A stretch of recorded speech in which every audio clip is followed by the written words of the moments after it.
नमस्कार दोस्तों, आप देख रहे हैं अपने YouTube चैनल मैथ्स मैजिक 24। तो चलो दोस्तों, आज आप लोग के सामने एक नया टॉपिक लेकर आए हैं जिस पे हम बात करेंगे क्या है नहीं है। तो चलो आप लोग को सबसे पहले हम बता देते हैं कि अगर आपको रेलवे और एसएससी जीडी का आप एग्जाम की तैयारी अगर करते हैं तो आपके 1 नंबर पक्का है दोस्त। यहाँ से 1 नंबर पक्का आएगा। ये एकदम VVI है, इसको एकदम आप लोग बढ़िया से पढ़ लें और समझ लें। इसको अगर एक बार में नहीं होता है दोस्तों तो 2 बार 3 बार जहां से हो इसको पूरी कंप्लीट कर ले। तो चलो दोस्तों, आप लोगों का हम पूरा कंप्लीट कराने के लिए ही पूरा एक रामसर साइट पर आज हम बात करेंगे कि रामसर साइट क्या है, इसका उत्पत्ति कब हुई है और ये सबसे ज्यादा कहाँ है, सबसे प्रथम क्या है, भारत में इसका कब उत्पत्ति हुई है। चलो इस पे हम बात करेंगे आज दोस्तों, इसके बारे में रामसर साइट बताएं। रामसर साइट क्या होता है दोस्तों। तो सबसे पहले आप लोग हम बताते हैं कि रामसर साइट क्या होता है। इसके बारे में जानना जरूरी है क्योंकि आप लोग का एक एग्जाम में खास करके रेलवे और एसएससी में 1 नंबर आपका पक्का इसमें से क्वेश्चन एक आता है। तो हम वही पढ़ाएंगे दोस्तों जिससे आपको क्वेश्चन एक भी मिल जाए कम से कम। हम पूरा कॉन्सेप्ट नहीं पढ़ाएंगे, जो पढ़ाएंगे कंटेंट वो एकदम सही देंगे, फैक्ट देंगे, जिससे कि आपके एग्जाम में क्वेश्चन ना छूटे। तो चलो दोस्तों, आप लोग सामने हम बात करेंगे रामसर साइट के बारे में। तो देखिए, रामसर साइट जो है दोस्तों, यह एक अंतर सरकारी संधि है। यह जो है एक अंतर सरकारी संधि है जिसे 2 फरवरी 1971 को कैस्पियन सागर के दक्षिणी तट पे रामसर ईरानी शहर के एक रामसर स्थल है जहां इसकी बैठक हुई थी, वहां से इसको अपनाया गया है। ठीक है दोस्तों, तो इसका जो मतलब कि 2 फरवरी 1971 को कैस्पियन सागर के दक्षिणी तट पर एक ईरानी शहर है, उसकी जगह का नाम ईरानी शहर के अंतर्गत एक रामसर स्थल है, वहां पे एक बैठक हुई थी, वहीं से इसको अपनाया गया है। कब से? 2 फरवरी 1971 को। तो उसी दिन से हम 2 फरवरी को रामसर साइट के रूप में मनाते हैं। मैंने विश्व आर्द्रभूमि दिवस 2 फरवरी को मनाया जाता है। ये आर्द्रभूमि से संबंधित है दोस्तों, ठीक है। और ये इसका लागू जो है दोस्तों, लागू 1975 में हुआ था, बैठक 1971 में हुआ था, लेकिन लागू कब से हुआ है दोस्तों तो जानना जरूरी है। लागू हुआ है दोस्तों 1975 से, ठीक है। बैठक कब हुआ था याद रखिएगा, बैठक कब हुआ था 2 फरवरी 1971 को। कहा? तो कैस्पियन सागर के दक्षिणी तट पे ईरानी शहर के रामसर स्थल पर इसका बैठक हुई थी। तो वहां से और इसको लागू कब किया गया है दोस्तों, याद रखिएगा एकदम बहुत से, लागू 1975 में इसका लागू किया गया था। चलिए आगे देखते हैं दोस्तों। आगे देखिए, भारत में कब इसका लागू हुआ है उसके बारे में बात करता है दोस्तों, भारत में इसको कब अपनाया गया है, क्या इसका महत्व है। तो चलिए हम भारत के बारे में बात करते हैं दोस्तों। देखिए, भारत में 1 फरवरी 1982 को लागू किया गया है, जिसके तहत दोस्तों क्या है, जिसके तहत अंतर्राष्ट्रीय महत्व की आर्द्रभूमि को रामसर स्थल के रूप में घोषित किया गया है। यानी कि ऐसा भूमि जो अंतर्राष्ट्रीय स्तर पर महत्व रखता है उसको आर्द्रभूमि के रूप में घोषित करते हैं, रामसर साइट के रूप में उसे हम घोषित करते हैं। ठीक है दोस्तों, इसको घोषित करते हैं जो ऐसा स्थल जो अंतर्राष्ट्रीय स्तर पे महत्व रखता हो उसको हम लोग आर्द्रभूमि यानी रामसर साइट के रूप में घोषित करते हैं। तो इस जान लगेगा आर्द्रभूमि हम किसे कहते हैं, ठीक है दोस्तों, और उसका घोषित किस तरह से होता है। तो चलिए आगे बताते हैं। विश्व आर्द्रभूमि दिवस 2024 का थीम क्या है दोस्तों।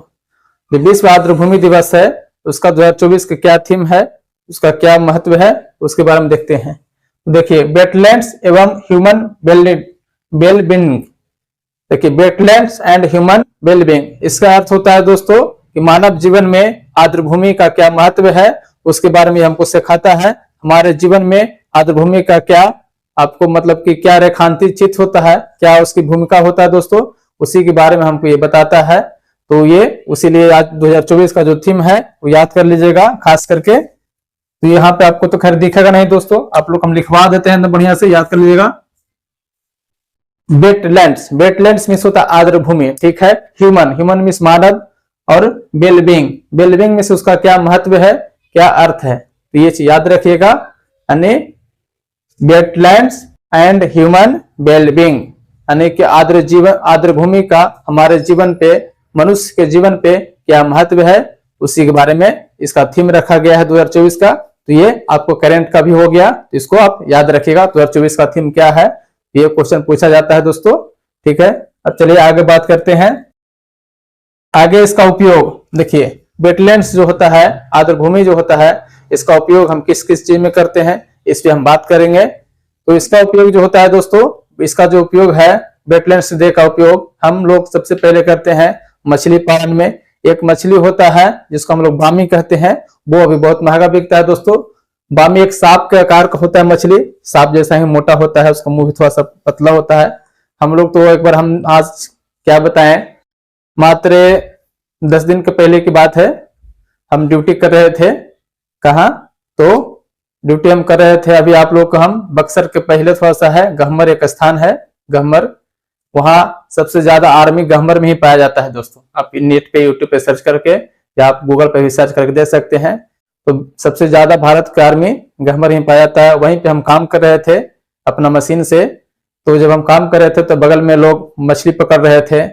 तो क्या कर रहे थे, पूरा एकदम पैर से, जैसे लोग पहले गिलावा करते नहीं थे या ईंटा ईंट बनाने के लिए जिस तरह से मिट्टी को गांजते हैं एकदम पूरा पैर से, तो उस तरह से पूरा गांज रहा था। ठीक है, तो वहां से एक छोटा सा पहले निकला शरीर, एक मतलब 1 फीट का, मानिए 1 फीट का निकला। तो उसको निकाल कर बाहर पर हम सोचे कोई साथ ही है फेंका, तो हम तो डर गए। तो हम देखे कि डर गए, तो बड़ा डर ही नहीं, मछली है। तो हम उसको छोड़ दिया और फिर 3 आदमी से लोग था, तीनों उसे फिर लगातार गांज रहा है। तो ये है निकला जो घुसल जा रहा था मिट्टी में।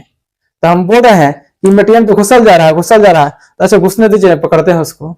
और वो अंदर से निकाला, एकदम बड़का निकाला, करीब 1 केजी से ऊपर उसका वजन होगा। तो हम पूछे कि ये क्या है, तो उन्होंने बताया कि बामी मछली है, ये लगभग आपको 600 से 700 रुपए किलो बिकता है। तो हम पहली बार देखे कि बामी मछली क्या होता है। तो ये स्थल जो है खास करके उस मछलियों के लिए खास करके माना जाता है। और इसका उपयोग आप बाकी बताते हैं। देखिए इसका उपयोग जो है दोस्तों, मछली पकड़ने में कृषि खाद, कृषि जो हो गया खाद, द्विजो, द्विजो मतलब कि वैसा स्थान जहां से मतलब कि बीजों का अंकुरण अथी किया जाता है। जैसे आप लोग को जो होता है, पहले एक खटिया बनाता था, वो खटिया जो बाजार में जो रस्सी मिलता है सूती के तौर पे, उसको पहले जो है उसको सड़ाया जाता है, उसके बाद उसको प्राप्त सनाई जिसको कहते हैं, वैसा प्राप्त होता है, उसको द्विजो कहते हैं। और केकड़ों को संग्रह, केकड़ा आप लोग देखे ही होंगे, अगर गांव देहात से बिलोंग करते होंगे तो केकड़ा देखेंगे। केकड़ा के 10 टांग होते हैं, 2 टांग होता है काटने वाला और बाकी 8 टांग होता है जिससे चलने वाला होता है। तो केकड़ा आपको एक मछली, एक अथी था अजूबा, अजूबा मूवी में भी केकड़ा दिखाया गया था, जो अमिताभ बच्चन को केकड़ा को काटा था, वो भी केकड़ा है, वो समुद्री केकड़ा है। तो केकड़ा को संग्रह करने में झींगा मछली, झींगा मछली भी आप लोग जानते होंगे दोस्त, झींगा मछली देखे होंगे भी, आप सर्च कीजिएगा नेट पे मिल जाएगा, देखे होंगे बाजार में बिकता है झींगा मछली। जलीय कृषि, जलीय कृषि जैसे ऐसा जीव जो कृषि हो गया जो जल में होता है। जैसे आप लोग, ऐसे हम लोग देखते हैं सिंघाड़ा, जो सिंघाड़ा जो बाजार में बिकता है पानी फल, उसको जलीय कृषि से पाया जाता है। एस्चुअरी, चावल के खेतों में मत्स्य पालन। देखिए दोस्तों, हम लोग पहले के लोग होते थे चावल की जो खेती करते थे, तो चावल की खेती में मछली पहले हो जाता था। अभी तो खारे इतना खाद बीज पड़ता है दोस्तों, इतना जहरीला चीज पड़ता है जिससे मछली मर जाती है। तो मछली और केचुआ किसान का जो है दोस्तों, केचुआ याद रखिएगा किसान का मित्र होता है। केचुआ खास करके एकदम याद रखिएगा दोस्तों, किसान का परम मित्र होता है केचुआ। उसी प्रकार मछली भी धान के खेतों में हो जाते थे, उससे क्या है वो मीथेन गैस निकलता था और फसल को जो अच्छा पैदा होता था। छोटे छोटे कीड़े होते थे, वो मछली खा जाती थी, उससे भी धान में या किसी में कोई नुकसान नहीं होता था। अब आज के तो जमाना में जानवे करते हैं कितने कीटनाशक आ गए हैं, कितना खाद वगैरह उपयोग हो रहा है, हम लोग खा रहे हैं। पहले के लोग सोचते थे, देखते थे एक और बूढ़ा 100 साल हो गया टनाटन है, चना दांत में आप पड़कर चना चिबा रहे हैं, और हम लोग को तो आज यहाँ 20 साल होते होते आंख पे चश्मा चढ़ जाता है। ये कारण है कि मोबाइल के जमाना ज्यादा हो गया है। तो क्या है, खेतों में मत्स्य पालन चावल के साथ साथ में, तथा नमक का उत्पादन जो समुद्री किनारे स्थित है दोस्तों, जो भी रामसर साइड समुद्र के किनारे स्थित है, वह नमक का भी उसमें, जैसे नमक का उत्पादन समुद्र से ही होता है। नमक मतलब समुद्र के पानी को हम लोग इकट्ठा करके छानते हैं, तो बाष्पीकरण द्वारा सूखता है, उससे सूखने के बाद उसका नमक प्राप्त होता है। उसके बाद मिल में जाता है, उसका मतलब कि छटैया बटिया होता है, जो मैन्युफैक्चरिंग होता है, उस तरह से हमको नमक प्राप्त होता है। और नमक प्राप्त करके आजीविका प्रदान करने में एक बहुत बड़ा काम करता है दोस्तों।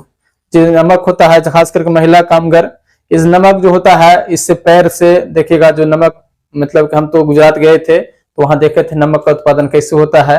उन लोग तो बताते हैं लोग दोस्तों कि नमक जो होता है, जो नमक की जो खेती करते हैं उनके पैर तो जल्दी जलते ही नहीं है। सोचिए किस तरह से उसका जहरीला हो जाता है पैर। सोचिए काम करने वालों को, अब तो बहुत सा जूता उता आता है फिर भी, लेकिन वो लोग बोलते हैं कि बाबू जब हम लोग को जलन मतलब होता है तो कुछ लोग तो अनुरोध करते हैं कि हमें मिट्टी में ही ऐसे ही दफन कर दिया जाए। लेकिन जब वो लोग खुद बता रहे थे, हम गए थे राम वहां, तो हम बता रहे थे कि बोल हम लोग का जो मतलब पैर जो है जल्दी नहीं जल पाता है। जो आग में जो लास्ट में जो दाह संस्कार होता है दोस्तों, तो उसमें उसका जो पैर है जल्दी नहीं जल पाता है। तो चलिए आगे हम बात करते हैं। नमक का उत्पादन करके जीविका प्रदान करने में काम आता है। अब देखिए एक मागधी केरस संरक्षण रिजर्व। मागधी केरस संरक्षण रिजर्व एक ऐसा रिजर्व है जो कृत्रिम रिजर्व है। ये कर्नाटक में स्थित है 50 एकड़ में। इसको जो वर्षा जल को संरक्षण के लिए इसका उपयोग करते हैं दोस्तों। भारत का एक कृत्रिम है, कृत्रिम वेटलैंड्स साइट जो है, मतलब रामसर साइट एक कृत्रिम है जो कर्नाटक में स्थित है। उसको लिख लीजिएगा दोस्तों, मागधी केरे संरक्षण रिजर्व। मागधी केरे संरक्षण रिजर्व ये है, कृत्रिम है, कर्नाटक में स्थित है। 50 एकड़ में इसका 50 हेक्टेयर में स्थित है। इसका जो उपयोग है वो वर्षा जल को संरक्षण के लिए इसको बनाया गया है और वहां मछली का भी कुछ पालन होता है दोस्तों। इसके बाद आपको चलते हैं मॉन्ट्रेक्स रिकॉर्ड। अब देखिए मॉन्ट्रेक्स रिकॉर्ड क्या है, मॉन्ट्रेक्स रिकॉर्ड्स के क्या काम है। तो चलिए दोस्तों, मॉन्ट्रेक्स रिकॉर्ड जो है इसका जो है उत्पत्ति 1990 में मॉन्ट्रेक्स एक स्विट्जरलैंड में एक जगह है जहां इसकी उत्पत्ति हुई है 1990 में। इसको याद रखिएगा दोस्तों, मॉन्ट्रेक्स जो स्विट्जरलैंड में एक जगह है मॉन्ट्रेक्स, इसकी उत्पत्ति 1990 में हुआ है।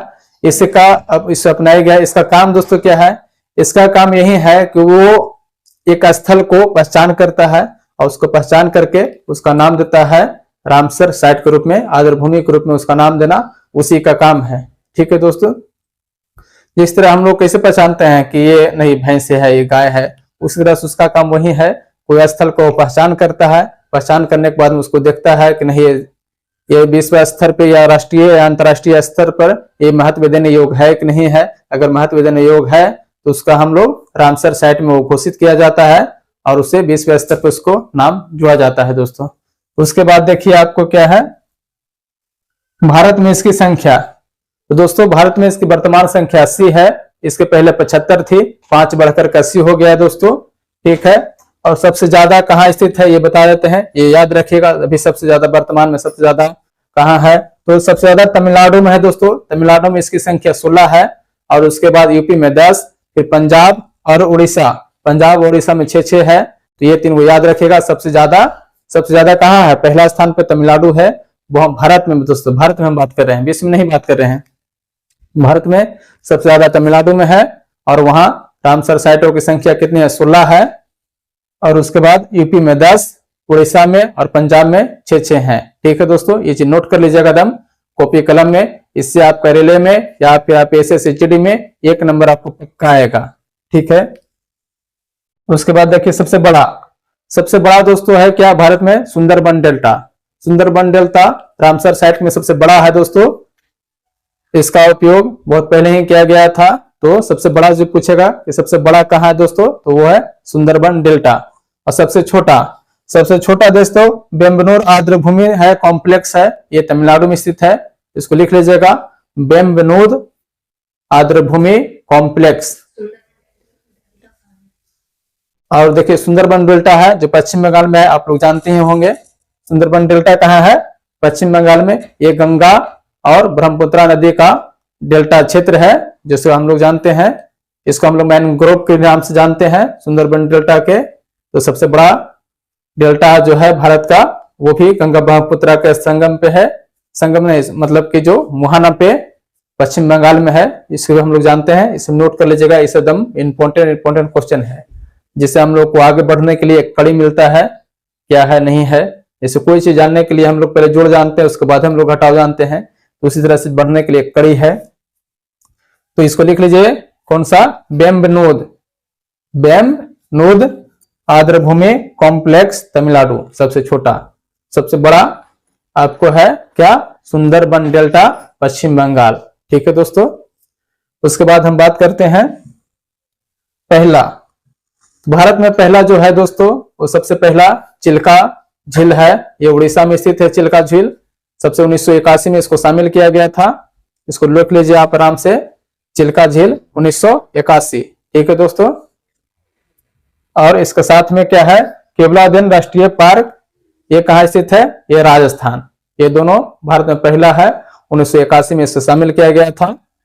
इसको लिख लीजिए, चिल्का झील उड़ीसा एवं केवलादेन राष्ट्रीय पार्क राजस्थान। ठीक है दोस्तों।